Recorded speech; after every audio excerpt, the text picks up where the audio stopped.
Assalamualaikum warahmatullahi wabarakatuh. Celaka Tugu. Peristiwa yang terjadi pada masa lampau hanya tinggal cerita untuk masa sekarang, baik dari sisi mitos maupun nyata. Diangkat dari peristiwa masyarakat Aceh yang terjadi pada zaman dahulu tentang sumpah serapah atau mengutuk. Apabila seorang anak tidak mematuhi perintah dan larangan orang tua, maka ia akan celaka. Karena sumpah serapah dari orang tua pada masa itu nyata adanya, bahkan sampai menyerupai seekor binatang, sehingga hidupnya Menjadi sia-sia. Inilah Celaka Tugu. Selamat menyaksikan.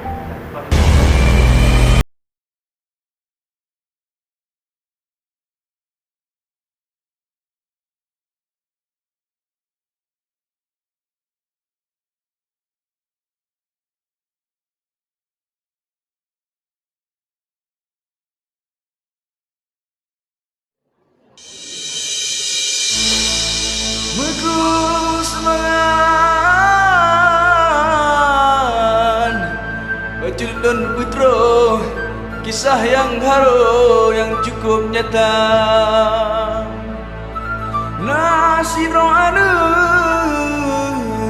lepah tan sedih, kaji menangis hawa urung Tuhan.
Bare